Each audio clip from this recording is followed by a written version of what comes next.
Hello everyone, welcome to our YouTube channel Conceptual Study. Strong your base to strong your future.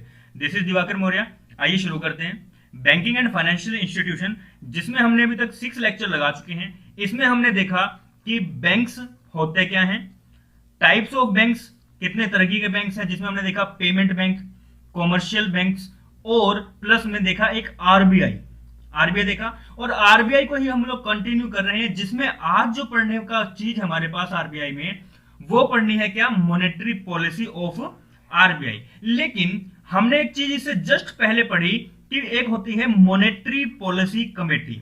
Monetary policy committee जो है वही बनाती है monetary policy को, ना कि आरबीआई बनाता है. हाँ, वो बात अलग है कि मॉनेटरी पॉलिसी कमेटी जो है वो आरबीआई के अंडर ही काम करती है.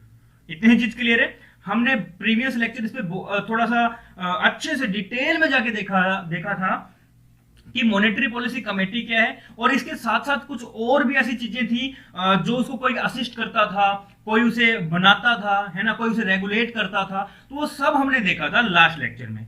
आज देखने वाले हैं मॉनेटरी पॉलिसी है क्या और मॉनेटरी पॉलिसी से काम कैसे करते हैं. पहली बात कि मॉनेटरी पॉलिसी कैसी है, बाय मंथली पॉलिसी है. बाय मंथली इसका मतलब साल में 6 बार आएगी, 6 टाइम्स इन अ ईयर आएगी. ऐसा होगा तो 6 बार आती है, हर दूसरे महीने में मॉनेटरी पॉलिसी को रिवाइज किया जाता है. चलिए देखिए मॉनेटरी पॉलिसी के थ्रू एक्चुअल में काम कैसे करते हैं. हमने देखा कि जो ये आरबीआई है, आरबीआई काम क्या करता है, क्रेडिट को कंट्रोल करने का काम करता है. क्रेडिट को कंट्रोल करने का काम करता है.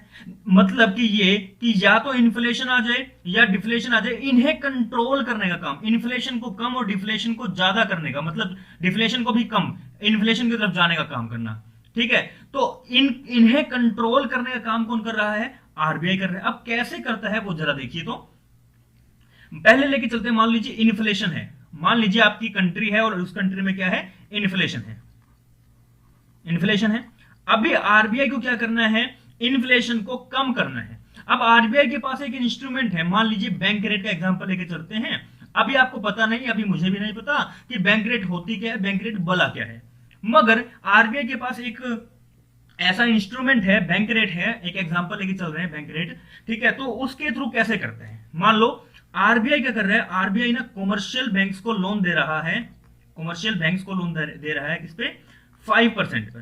ठीक है, कॉमर्शियल बैंक अपना प्रॉफिट कमाएंगे कुछ ना कुछ, 3% प्रॉफिट. लेट्स अज्यूम कि उन्होंने 3% प्रॉफिट कमाया, 8% पर क्या दिया, कस्टमर को लोन दिया.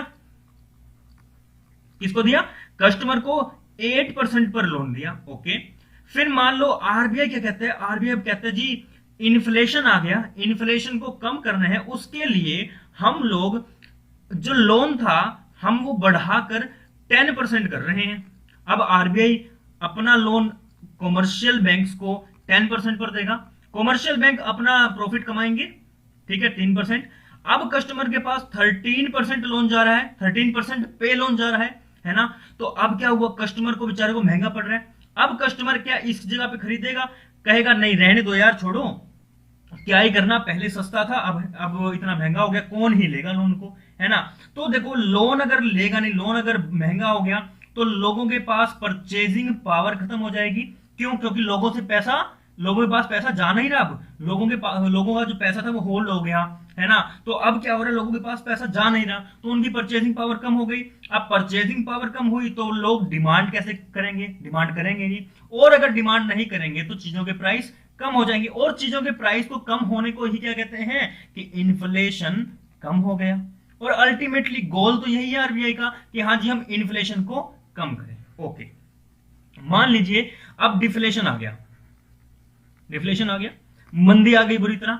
फिर लेते हैं, लेट्स अज्यूम कि बैंक रेट का ही एग्जांपल लेते हैं कि बैंक रेट के थ्रू आरबीआई जो है वो डिफ्लेशन को भी कंट्रोल करेगा.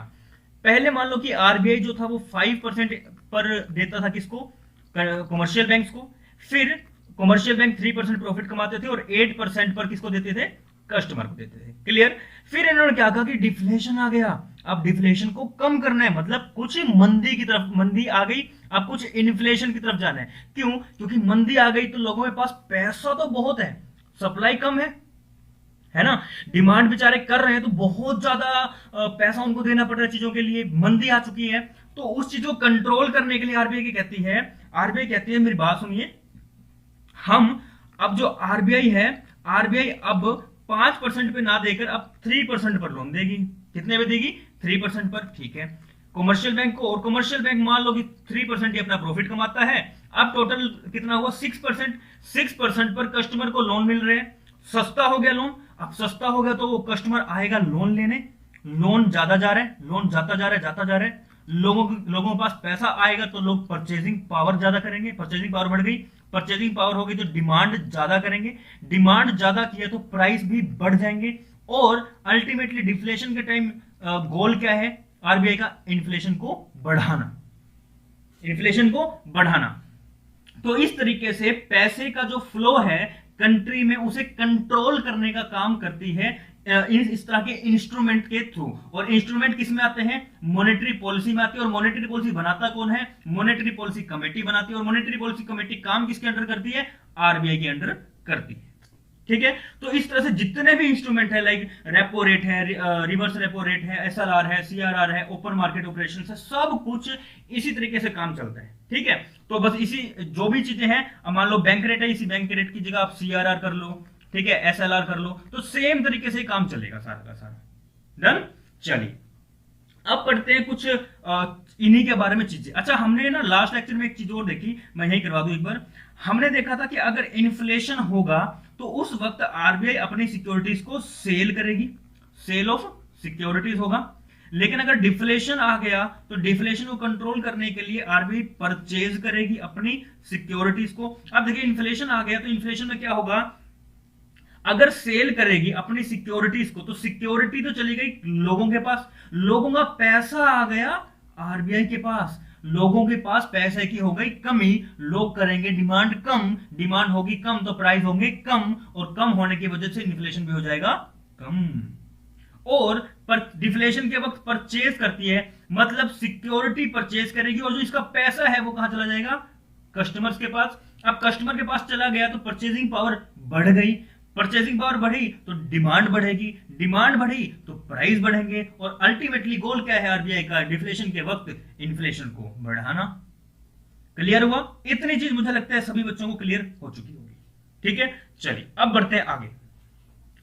जर्नल, पहला दो तरह के मेथड है, एक तो जर्नल, ठीक है, क्वांटिटेटिव कहते हैं, और दूसरा है क्वालिटेटिव। जर्नल क्या है? जर्नल या क्वांटिटेटिव क्रेडिट कंट्रोल मेथड सबसे ज्यादा यूज करने वाला मेथड जो है वो यही है, और इंपॉर्टेंट भी यही है, यही से क्वेश्चन आपको सबसे ज्यादा देखने को मिलेंगे।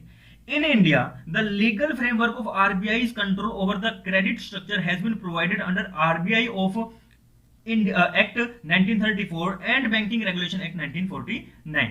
Quantitative credit controls are used to maintain proper quantity, maintain करते हैं प्रॉपर क्वांटिटी ऑफ क्रेडिट और money supply in the market. Some of the important general credit control methods are. अब कुछ इसमें से मेथड्स हैं, जिसमें से फर्स्ट मेथड क्या है? बैंक रेट पॉलिसी है। Bank rate policy, bank rate is the rate at which the central bank lends money to the commercial bank. देखो ध्यान से सुनो, बैंक रेट कौन सा रेट है? बैंक रेट जी ऐसा रेट है at which central bank lend करती है कमर्शियल बैंक को। सेंट्रल बैंक मतलब कि आरबीआई, आरबीआई जिस रेट पर कमर्शियल बैंक को पैसा देगी उसे क्या कहते हैं? बैंक रेट पॉलिसी कहते हैं। क्लियर है इतनी चीज? चलिए फिर कहता है for liquidity requirement, liquidity requirement के लिए देती है। ठीक है, तो आरबीआई कमर्शियल बैंक्स को जिस रेट पर लोन देता है उसे हम क्या कहेंगे? बैंक रेट पॉलिसी कहेंगे। और ये रेट हमेशा फॉर लॉन्ग टर्म होता है। किसके लिए? For long term. ठीक है, ये जो भी लोन होगा आरबीआई जो कमर्शियल बैंक को जो लोन देगी वो लॉन्ग टर्म के लिए होगी, और लॉन्ग टर्म का मतलब क्या है? More than 1 year. क्लियर? चलिए, bank rate is also called discount rate. ये लीजिए, अंडरलाइन करिए और इसको लिखिए अपने नोटबुक में, अपने नोट्स में, कि बैंक रेट को डिस्काउंट रेट भी कहा जाता है। In other words bank rate is the rate at which the central bank rediscounts eligible papers like approved securities, bills of exchange, commercial papers etcetera held by commercial banks, जो commercial banks ने held किए हुए। Bank rate is the important because it is the pace setter. क्या है? Pace shutter, इसका मतलब क्या है, इस वर्ड का मतलब है कि बैंक रेट ही ऐसा एक बेस बनेगा जिसके बिहाफ पे बाकी सारे रेट्स डिसाइड होंगे। कितना कितना रेट होना चाहिए वो कौन बताएगा, बैंक रेट बताएगा। क्लियर है। तो other market rates of interest, bank rate have been changed several times by RBI to control inflation और रिसेशन। रिसेशन का मतलब डिफ्लेशन, वही मंदी आ गई है ना। तो आरबीआई जो रेट देती है, किसको देती है, किस रेट, जिस रेट पे लोन देती है, किसको, कमर्शियल बैंक को, उस रेट को कहते हैं हम लोग बैंक रेट। ओके, और ये होता है लॉन्ग टर्म के लिए। अब देखिए हमने अभी एग्जांपल लिया था, ये रहा बैंक रेट, जिस तरह ये लिया आरबीआई ने, किसको दिया, कमर्शियल बैंक को। तो कमर्शियल बैंक इसके इस चीज के बिहाफ पे डिसाइड करेगा कि मैं अपना प्रॉफिट कितना लूं, हाउ मच प्रॉफिट, है ना। तो बैंक रेट एक बेस बनता है हर एक रेट का, जिसकी वजह से जो दूसरे रेट्स हैं वो डिसाइड किए जाते हैं। क्लियर है, बैंक रेट पॉलिसी हो गया। ओके, अब है ओपन मार्केट ऑपरेशन। अब ओपन मार्केट ऑपरेशन में जो अभी हमने किया, जैसे ये देखो, ये रहा इन्फ्लेशन एंड डिफ्लेशन, जिसमें सेल करेंगे या क्या करेंगे, परचेज करेंगे। ठीक है, तो ओपन मार्केट ऑपरेशन को हम लोग क्या कहते हैं, फॉरेक्स मार्केट भी कहते हैं। ओपन मार्केट ऑपरेशन को forex, also known as forex market, जहां पे फॉरेन एक्सचेंज होते हैं। ठीक है, फॉरेन एक्सचेंज जैसे जिस तरह मान लो ये लोग कि आप बाहर रह रहे हैं, आप यूएस में रह रहे हैं, तो आप यूएस डॉलर कमा रहे हैं। अब यूएस डॉलर में आपके पास आ गया क्या, यूएस डॉलर, लेकिन आपको चाहिए रुपया, तो आप जाओगे किसके पास, बैंक के पास, जो आरबीआई के अंडर आ रहे हैं, और आरबीआई ने इसको परमिशन दी हुई है, तो बैंक के पास जाके आप रुपये में उसे कन्वर्ट करा सकते हैं। तो इस तरह की फॉरेन चीज होती है। अब ये फॉरेक्स मार्केट के बारे में डिटेल में जो पढ़ेंगे वो आगे पढ़ेंगे। अभी अपन ने थोड़ा थोड़ा चीज देखना है मॉनेटरी पॉलिसी से related. It refer, open market operation क्या है, it refers to the buying and selling of the government securities in open market in order to expand or contract the amount of money in the banking system। तो क्या करता है, जो government की securities है, like T bill हो गया, treasury bill हमने बात किया, ठीक है, ट्रेजरी बिल है, तो वो क्या है, गवर्नमेंट की सिक्योरिटी है, उनमें उनको बाय करना या सेल करना जो काम करते हैं वो कहां करते हैं, ओपन मार्केट ऑपरेशन, और आरबीआई उसमें मदद करता है। The technique is superior to the bank rate policy. ये टेक्निक कैसी है, सुपीरियर है, बहुत अच्छी है बैंक रेट पॉलिसी से। Purchases inject money into the banking system while sale of security to the opposite. ठीक है, तो क्या कह रहा है, परचेज इंजेक्ट करता है। इंजेक्ट मतलब जैसे इंजेक्शन लगाते हैं तो अपनी बॉडी में वो इंजेक्शन का जो इंजेक्शन में जो भी मटेरियल होता है वो बॉडी में जाता है, तो वैसे क्या होता है, परचेज कर देते हैं तो क्या होता है, मनी जो है वो इंजेक्ट हो जाती है, कहां, कंट्री में। लेकिन अगर हम सेल करते हैं तो क्या हो जाता है, उसका अपोजिट, मतलब पैसा हमारे पास आ जाता है, बैंक के पास आ जाता है, आरबीआई के पास आ जाता है, एज कंपेरिजन टू परचेज वाले कंडीशन में। और यही अभी हमने देखा था, ये रहा, इन्फ्लेशन के दौरान सेल करते हैं, और सेल में क्या होता है, पैसा हमारे पास आ जाता है। सेल किया, सेल अपनी सिक्योरिटी गई, कस्टमर के पास सिक्योरिटी चली गई, कस्टमर का पैसा कहां गया, आरबीआई के पास आ गया, और इसमें उल्टा हो जाता है। तो यही चीज कह रहा है वो। ठीक है, फिर क्या कहते हैं, ड्यूरिंग लास्ट 2 डिकेड, डिकेड का मतलब 10 साल, 10 ईयर्स, तो 2 डिकेड मतलब 20 ईयर्स।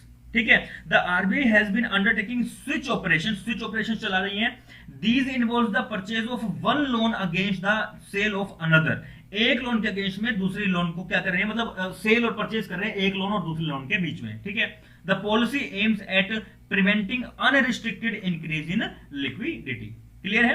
चलिए, थर्ड पॉइंट क्या कहता है, थर्ड पॉइंट कहता है सीआरआर। अब देखिए ध्यान से, सीआरआर एंड एसएलआर। हमने देखा था एक एनडीटीएल, ये क्या था, आरबीआई था, ये कमर्शियल बैंक था, कमर्शियल बैंक। ठीक है, ये है आरबीआई।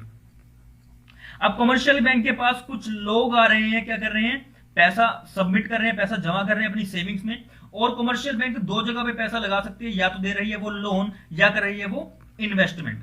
अब जो यहां से पैसा आया, इसका एक पोर्शन एनडीटीएल होता है, एनडीटीएल जिसमें हमने पढ़ी थी वो CASA, CASA, current account and saving account, ये वाला हमने देखा था। ठीक है, एनडीटीएल में। और इस मतलब एक तो ये देखा था कासा ऐसा, और एफडीआरडी। ठीक है, तो current account and saving account, और प्लस में FD, fixed deposit and recurring deposit, तो ये वाला। ठीक है, प्लस में एक पोर्शन इस पैसे का आरबीआई के पास रखना होता है, जिसका नाम होता है क्या, CRR, जिसका नाम होता है क्या, CRR। और इसी में से एक पार्ट रखना होता है बैंक को खुद के पास इटसेल्फ, जिसका नाम होता है SLR। ये होता है किसमें, जो कैश है, कैश की फॉर्म में। ये हो सकता है किस किस में, एक तो कैश की फॉर्म में, ठीक है, एक तो कैश की फॉर्म में हो सकता है, दूसरा गोल्ड की फॉर्म में हो सकता है, और तीसरा अप्रूव्ड मार्केटेबल सिक्योरिटीज में। क्लियर है?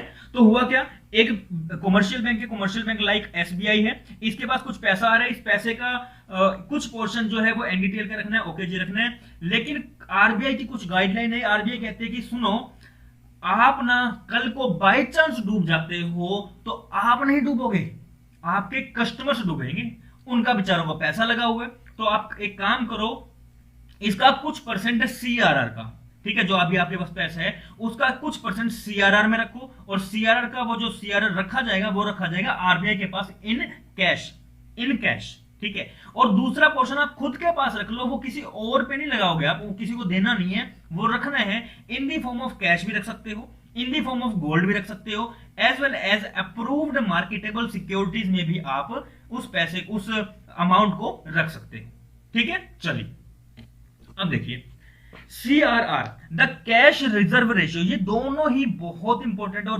बहुत बार क्वेश्चन यहां से आया हुआ है।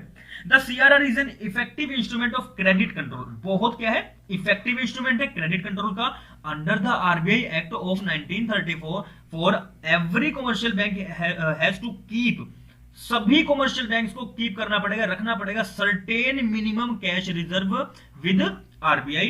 The RBI is empowered to vary, अब क्या है, वेरी का मतलब यहाँ पे क्या है कि चेंज होता रहता है, क्या होता है, चेंज होता रहता है। द आरबीआई इज एम्पावर्ड, क्या है, एम्पावर्ड, उसके पास पावर है कि वो चेंज कर सकता है सीआरआर को 3% से लेके 15% के बीच में, वो कुछ भी रख सकता है, वो मतलब आरबीआई के पास ऐसी पावर है कि वो सीआरआर की वैल्यू को चेंज करके, परसेंटेज को चेंज करके कुछ भी रख सकता है, लेकिन कुछ में क्या आएगा, 3% से लेकर 15% तक वो रख सकता है।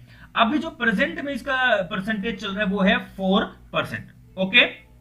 अब देखिए इसके बाद क्या कहते हैं, a high CRR reduce the cash for lending. ध्यान से देखिए एक बार, थोड़ा सा और हम समझते हैं इस चीज को अच्छे से। इस पेज पे आ जाइए, देखिए क्या कह रहा है ये भी, कहता जो हाई सीआरआर है, अभी क्या था, आरबीआई था, आरबीआई के पास कुछ पैसा रख रहा था, कौन, एसबीआई, ठीक है, एसबीआई किसका पैसा रख रहा था, सीआरआर का, ठीक है, ध्यान से सुनिएगा, सीआरआर का पैसा रख रहा था।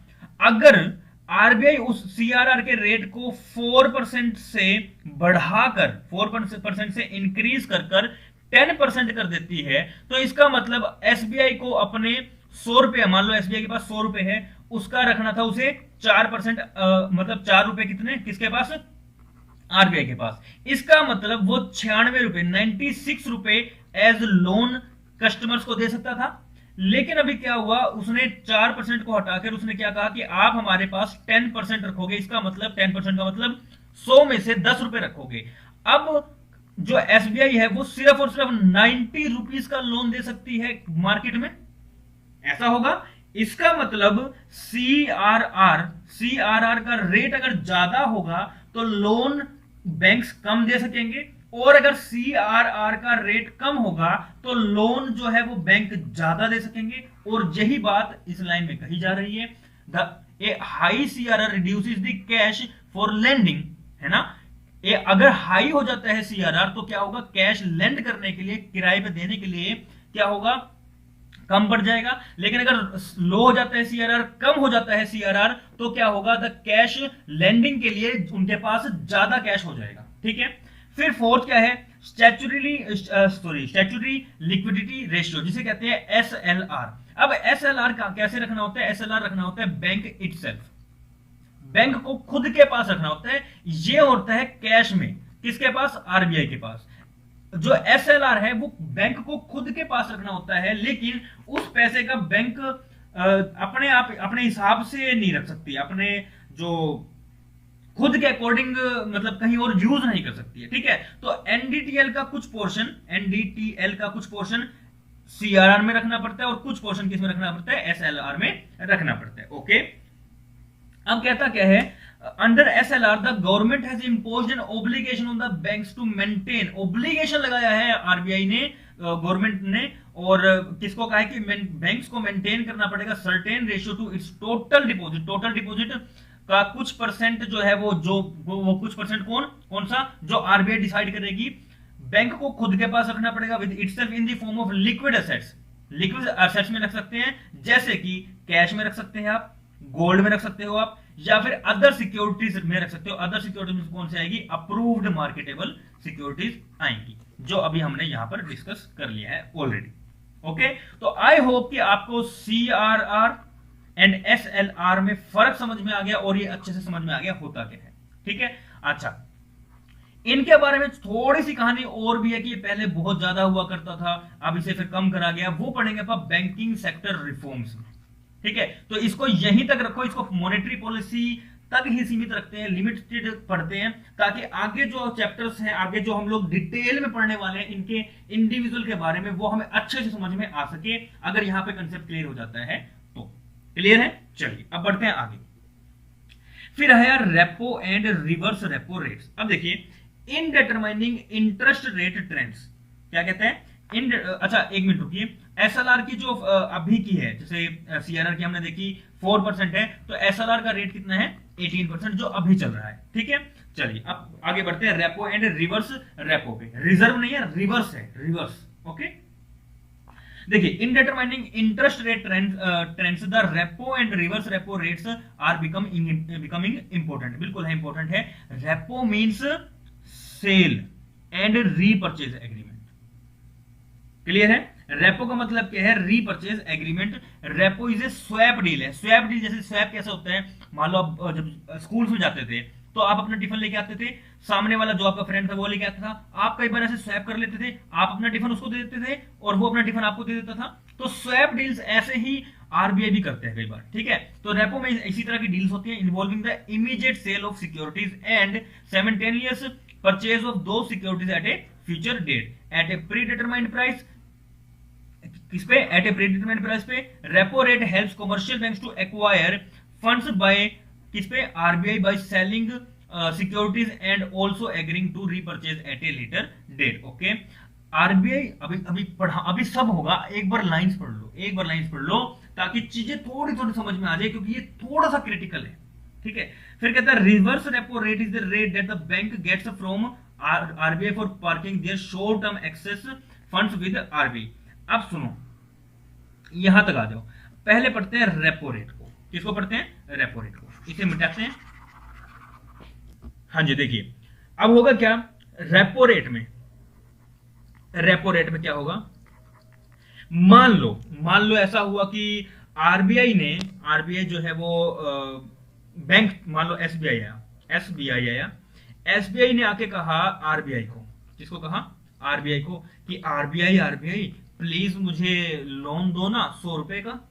आरबीआई कहता ठीक है दे दूंगा, एक काम करो मुझे ना कुछ सिक्योरिटी दे दो।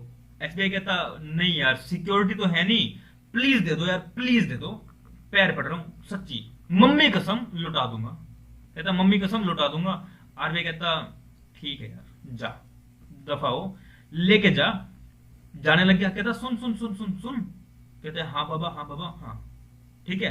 तो आरबीआई ने इसे दे तो दिया 100 रुपए का, लेकिन ये प्रोमिस मांगा। कहता चल ठीक है, तू कोलेटरल सिक्योरिटी नहीं दे रहा तो एटलीस्ट एक प्रोमिस तो दे जा। कहता हाँ बताओ। कहता तू 100 रुपए आज ले जा, जब तू इसे वापस देने आएगा, मान ले अगर तू देने आता है इसे 2 साल बाद, तो तू इसे 100 रुपए नहीं देगा, तू मुझे देगा कितने, 118 रुपए। कितने, 118 रुपए। एसबीआई कहता यार ये तो गलत है। कहता एक काम कर, उल्टे दे पैसे। आरबीआई कहता उल्टे दे पैसे, तू रहने दे, तेरे बस की नहीं है। फिर एसबीआई कहता चल ठीक है, कोलेटरल सिक्योरिटी में पे नहीं कर रहा, चल प्रोमिस ही कर देता हूं, इतना तो मैं कमा ही लूंगा, 118 पे कर दूंगा, ठीक है। तो मान लो कि एसबीआई जो 100 करोड़ रुपए लेने आया, किससे, आरबीआई से।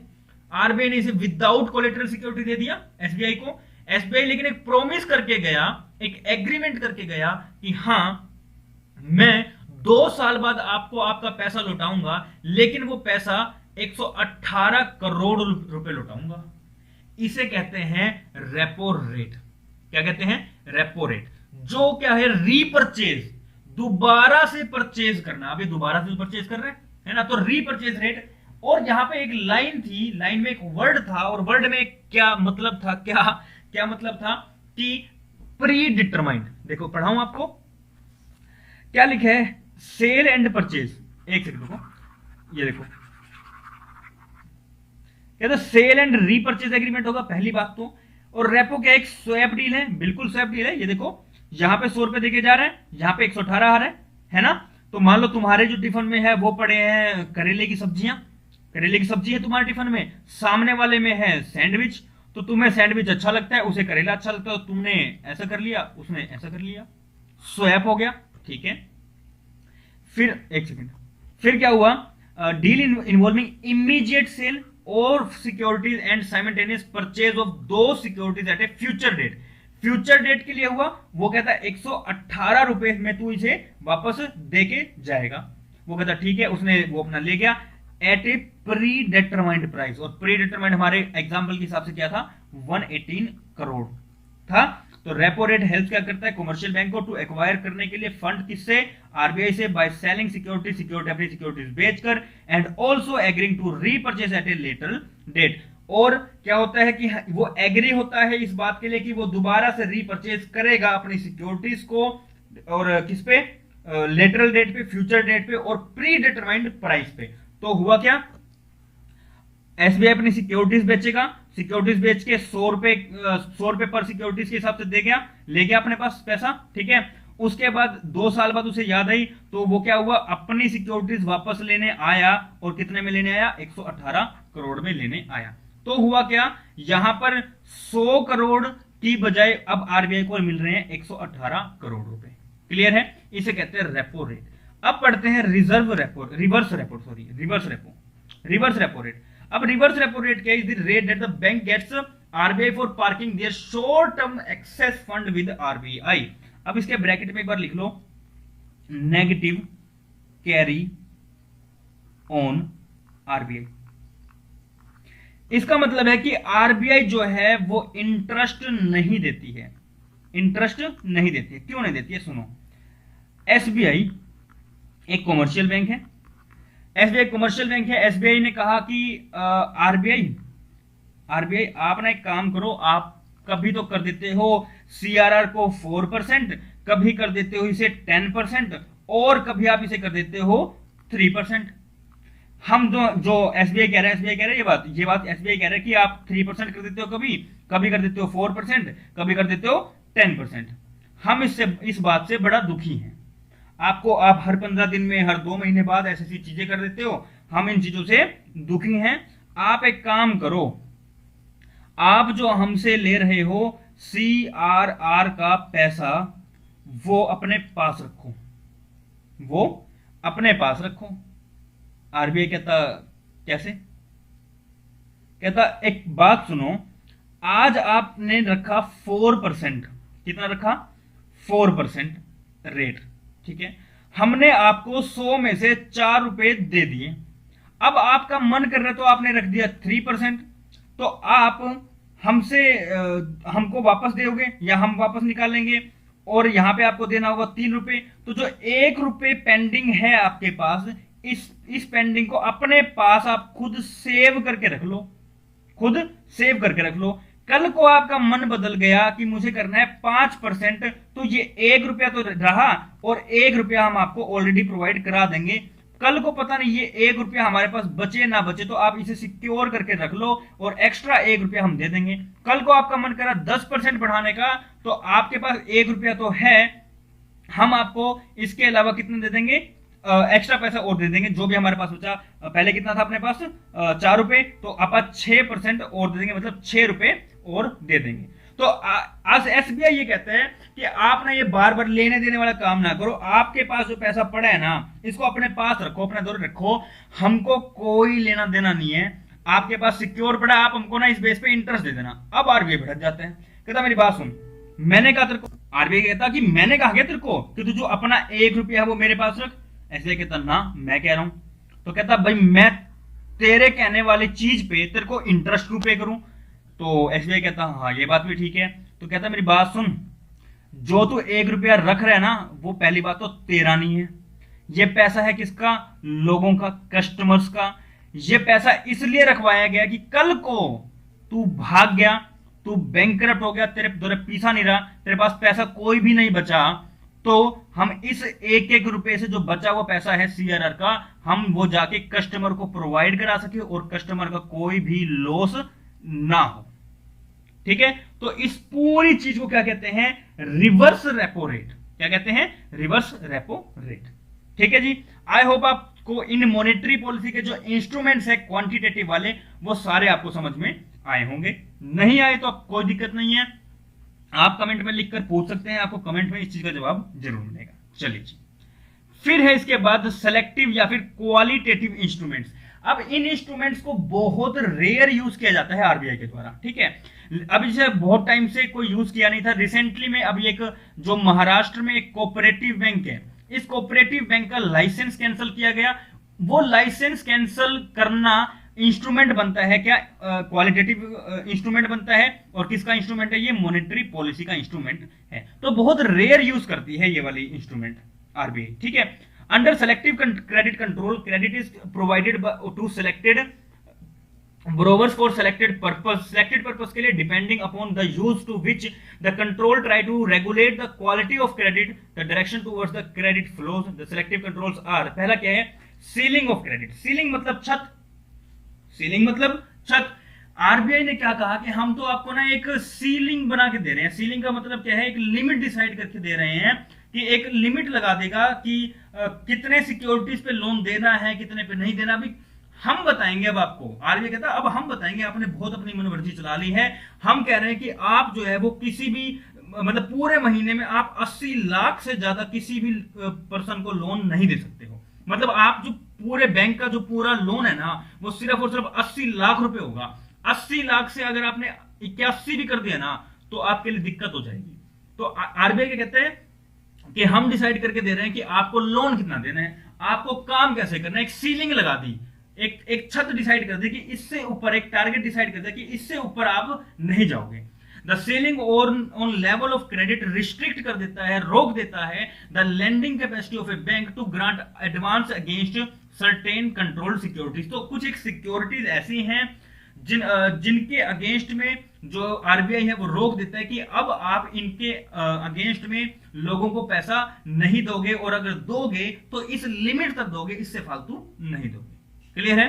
फिर कहता है मार्जिन रिक्वायरमेंट। अब मार्जिन रिक्वायरमेंट में क्या होता है, देखो जी, मार्जिन रिक्वायरमेंट में क्या होगा, एक सेकंड में, हाँ जी, देखो मार्जिन रिक्वायरमेंट में क्या होगा। मार्जिन रिक्वायरमेंट में ये होगा, अगर मान लो आरबीआई जो है वो आरबीआई चाह रहा है कि जो कंट्री में मनी सप्लाई है, जो मनी सप्लाई है वो बढ़े, तो अपना मार्जिन जो है वो कम कर देगा। मार्जिन कम कर देगा। मार्जिन कैसे कम करेगा, मान लो पहले रखा हुआ था सीआरआर का पैसा कितना 5%, सीआरआर का परसेंट 5%, अब वो अपना मार्जिन कम कर देगा, कहेगा मेरी बात सुनो आप ना 3% में कर लो, हम आपसे मार्जिन ले रहे हैं कम, पहले था 5, हमने 2% कम कर दिया। ये मार्जिन कम करने की वजह से क्या होगा, मनी सप्लाई जो है वो बढ़ जाएगी। क्या हो जाएगी, मनी सप्लाई बढ़ जाएगी। अब मनी सप्लाई बढ़ेगी तो अच्छी बात है ना, लोगों के पास पैसा जाएगा, लोगों के पास पैसा जाएगा तो परचेजिंग पावर बढ़ेगी, परचेजिंग पावर बढ़ेगी तो डिमांड बढ़ेगी, डिमांड बढ़ेगी तो क्या होगा, क्या होगा, इन्फ्लेशन होगा, थोड़ा सा मंदी जो है वो कम हो जाएगी, है ना। तो इन चीजों को कंट्रोल करनी है। मार्जिन रिक्वायरमेंट क्या है, loan is sanctioned against collateral security. अब देखो आरबीआई क्या करता है, आरबीआई बैंक को लोन देता है, कमर्शियल बैंक को। अब कमर्शियल बैंक को दे रहा था 5% पे, कहता है इस 5% को खत्म करके हम 3% कर रहे हैं, अपना मार्जिन खत्म कर दे रहे हैं, तो आप भी अपना मार्जिन कम कर लो। ठीक है, तो कहते हैं हाँ ठीक है हम भी कर लेंगे। तो मार्जिन के margin means the proportion of value of security against which loan is not given. ठीक है, margin against a particular security is reduced और increased in order to encourage, किस चीज के लिए, एनकरेज करने के लिए या फिर डिस्करेज करने के लिए फ्लो ऑफ क्रेडिट को टू ए पर्टिकुलर सेक्टर। एक पर्टिकुलर सेक्टर में अगर आपने बढ़ानी है मनी सप्लाई को, तो क्या करेगी, अपना मार्जिन कम कर देगी। अगर एक पर्टिकुलर सेक्टर को, मान लीजिए सर्विस सेक्टर को वो कम करना चाह रही है कि सर्विस सेक्टर के पास पैसा ना जाए, तो अपनी जो लोन है उसमें मार्जिन क्या है वो बढ़ा देगा, आरबीआई बढ़ा देगा। और आरबीआई अगर उस सेक्टर के लिए, एक पर्टिकुलर सेक्टर के लिए मार्जिन बढ़ा देगा तो उस पर्टिकुलर सेक्टर पे पैसा कम जाएगा, जिससे वहां वाली जो ग्रोथ है वो रुक जाएगी, है ना। अगर ग्रोथ रोकना चाहते हैं तो इसलिए क्या कहते हैं, एनकरेज करने के लिए, डिस्करेज करने के लिए फ्लो ऑफ क्रेडिट को। It varies from 20 to 80%, vary कर जाता है 20 से 80% के बीच में। For agriculture commodity it is as high as 75% तक होता है। Higher the margin lesser will be the loan sanction, जितना मार्जिन हायर होगा उतना लोन कम दे सकेंगे, जितना मार्जिन कम होगा उतना लोन ज्यादा दे सकेंगे। चलिए जी, फिर कहता है discriminatory interest rate DIR, through DIR RBI makes credit flow to credit priority और weaker sectors by charging concessional rates of interest. अब कह रहे हैं कि यहाँ पे डिस्क्रिमिनेशन थोड़ा बहुत करते हैं, वही बात कि अगर आरबीआई चाहता है कि एग्रीकल्चर सेक्टर में ग्रोथ बढ़े तो क्या करेगा, रेट्स को कम कर देगा। और रेट, मेन रेट कौन सा, बैंक रेट। बैंक रेट वैसे तो कुछ भी नहीं है, लेकिन वैसे सब कुछ है। क्यों, क्योंकि बैंक रेट ही एक ऐसा बेस बनता है जो दूसरे रेट्स को डिसाइड करने में हेल्प करता है। क्या करता है, हेल्प करता है। ओके, देखिए तो क्या कहता है, through DIR RBI makes credit flow to credit priority और weaker sector by charging concessional rate of interest. RBI issue करता है supplementary instructions regarding granting of additional credit against sensitive commodities, issue of guarantees, making advance etcetera. ठीक है, तो इस तरह के काम करते हैं। डिस्क्रिमिनेशन, जहां ग्रोथ ज्यादा चाहिए वहां पे रेट कम कर देगा, जहां ग्रोथ कम चाहिए वहां पे रेट बढ़ा देगा। चलिए, फिर है फोर्थ डायरेक्टिव, फिफ्थ है डायरेक्ट एक्शन और सिक्स्थ है मोरल सुएशन। देखिए एक ना एग्जांपल है, मान लो तुम्हारे घर पे कोई आया रिश्तेदार, कौन आया, रिश्तेदार। अब तुम रिश्तेदार के जाने का वेट कर रहे हो, ठीक है, लेकिन अभी क्या हो रहा है, अभी प्रॉब्लम ये आ रही है कि तुम ना कुछ खाना चाह रहे हो, जो बिस्किट वगैरह पड़े वो खाना चाह रहे हो। प्रॉब्लम ये है कि रिश्तेदार बैठे हैं, दूसरा मम्मी और पापा बैठे हैं जो आपको थोड़ा धमका सकते हैं उनके सामने। आप उनके सामने धमका देंगे तो तुम्हारी बेइज्जती खराब हो जाएगी, बेइज्जती खराब हो जाएगी तुम्हारी। ठीक है, तो अब होगा क्या, देखो होता क्या है, पहले तो ना आराम से समझाते हैं, आराम समझाते हैं। मान लो आपने एक बार ऐसे कर लिया था तो पहले क्या हुआ, आपको आराम से समझाएंगे। तो समझाना होता है डायरेक्टिव, समझाएंगे। ठीक है, अरे समझाएंगे, ठीक है। तो क्या होगा, यहां पे समझाएंगे।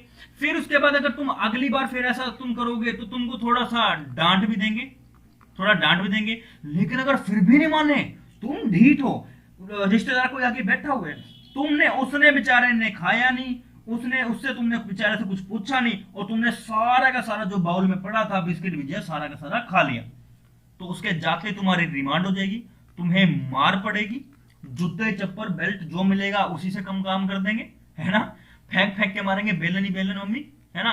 तो क्या होगा, डायरेक्टिव में the RBI issue directive to banks regarding advances.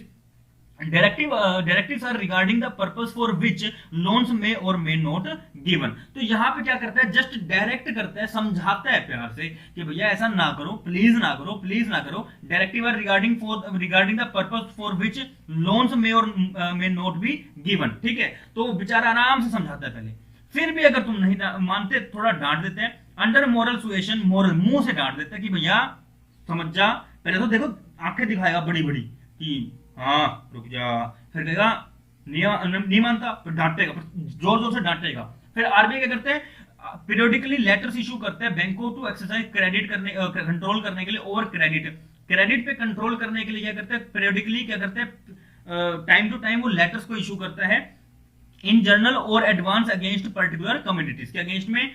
Periodic discussions are held with authorities of commercial banks in this respect. ठीक है, तो क्या होगा, यहाँ पर अथॉरिटीज जो है वो कमर्शियल बैंक की, वो वहां पर थोड़ी डिस्कशन वगैरह करते हैं पीरियोडिकली एक बैंक के बारे में। जिस तरह यस बैंक है, रातों रात ऐसे हुआ कि एकदम से डूब सा गया, है ना, तो क्या हुआ, अभी उसका शेयर जो है वो बीच में 4-5 रुपए भी आ गया था, अभी 12 रुपए भी आ गया। तो क्या है, समझ नहीं रहा था, उसने झूठी ऐसी चीजें करी होंगी, उसको समझाया होगा, नहीं हुआ तो फिर उसको कर दिया काम उसका। अब कोऑपरेटिव बैंक का बताया तुमको, महाराष्ट्र कोऑपरेटिव बैंक, उसको नहीं समझ में आया, उसका लाइसेंस कैंसिल कर दिया। तो लाइसेंस कैंसिल करने का मतलब है मार देना। ठीक है। तो पहले तो आराम से समझाते हैं कि हाँ भाई समझ जा, उसको थोड़ी सी वार्निंग देते हैं, फिर नहीं मानता तो उसके लिए एक वार्निंग लेटर इशू कर देते हैं कि हाँ जी ये लास्ट ऑप्शन है, इसके बाद अगर करो तो फिर दिक्कत है, ठीक है। तो यहाँ जस्ट समझाएगा प्यार से कि हाँ जी आपको ऐसा ऐसा करना चाहिए, यहाँ पे आपको वार्निंग दे देगा और डायरेक्ट एक्शन में क्या करेगा, लाइसेंस कैंसिल कर देगा। It is too severe and is therefore rarely followed, बहुत रेयरली फॉलोड होता है, ठीक है। It may involve refusal by RBI to rediscount bills और कैंसलेशन ऑफ लाइसेंस। अभी जो हम बात कर रहे हैं बार बार महाराष्ट्र कोऑपरेटिव बैंक की, उसमें यही किया कि उसका लाइसेंस ही कैंसिल कर दिया कि भैया बस करो, तुम अपने घर जाओ, तुम्हारे बस की नहीं है बैंक चलाना, तुमने बहुत लोगों को लूट लिया, तुमने सारे के सारे जो रूल्स रेगुलेशंस थे उनके खिलाफ जाके काम किया, अब हम आपको बर्दाश्त नहीं कर सकते हैं, आपको प्यार से समझा भी लिया था, डांट भी लिया था, लेकिन अगर फिर भी नहीं मानते तो हम आपको मार देंगे। तो मारने का मतलब है यहाँ पर लाइसेंस कैंसिल करना। If the bank has failed to comply with the directives of RBI, और ये क्यों करा जाता है, अगर आरबीआई के डायरेक्टिव्स हैं, जो रूल्स रेगुलेशंस हैं, जो प्रोटोकॉल्स हैं, उन्हें अगर कोई बैंक फॉलो नहीं करता है, कॉन्टिन्यूटी में नहीं करता है, समझाने के बाद भी डांटने के बाद भी नहीं करता है वो उस चीज को सही, तो उसका लाइसेंस ही कैंसिल कर दिया जाता है, ठीक है जी। चलिए जी, तो अभी लास्ट लाइन एक रह गई, मॉनेटरी पॉलिसी से रेगुलेटरी पॉलिसी है by which the central bank और monetary authority of a country control करता है किसको, सप्लाई ऑफ मनी को, अवेलेबिलिटी ऑफ बैंक क्रेडिट को एंड कॉस्ट ऑफ मनी को, that is the rate of interest. Clear है? चलिए जी, तो ये है आज का अपना लेक्चर। कैसी लगी वीडियो, आपको समझ में आया नहीं आया, कमेंट करके जरूर बताइएगा। आया है वीडियो को लाइक करो, नहीं आया वीडियो को डिसलाइक करो। कुछ ऐसी है चीज जो आपको वीडियो तो ओवरऑल अच्छी लगे तो लाइक करके जाना, लेकिन समझ में नहीं है कुछ एक पॉइंट तो आप कमेंट सेक्शन में पूछ सकते हैं, मोस्ट वेलकम है। कमेंट सेक्शन में फीडबैक अपना जरूर दीजिएगा, इससे हम अपने आप में इंप्रूवमेंट कर सकते हैं, ठीक है। और अगर अभी तक भी आपने चैनल को सब्सक्राइब नहीं किया तो चैनल को सब्सक्राइब कर सकते हैं। प्लस में साथ ही साथ क्या कर सकते हैं, टेलीग्राम पर एक ग्रुप है जिसमें आपको रेगुलर की नोटिफिकेशंस मिल जाती हैं, ठीक है, या फिर कोई भी जो अदर नोटिफिकेशंस आपसे रेलेवेंट जो भी इंफॉर्मेशन है वो, प्लस में पीडीएफ भी आपको वहां पर मिल जाती हैं, ठीक है। तो कॉन्सेप्चुअल स्टडी नेम से आपको ग्रुप मिल जाएगा, और कॉन्सेप्चुअल स्टडी लिखोगे तो डायरेक्ट ही आएगा, एक ब्लू कलर का है और उस पर ऐसा लिखा हुआ है, मतलब लैंप बना हुआ है, उस पर आप जाके काम कर सकते हैं, सीएस करके लिखा हुआ है, ठीक है, तो उसे आप जाके ज्वाइन कर सकते हैं। क्लियर है? चलिए जी, तो आज का लेक्चर कैसा लगा प्लीज जरूर बताइएगा। मिलते हैं नेक्स्ट लेक्चर में, तब तक के लिए थैंक यू वेरी मच।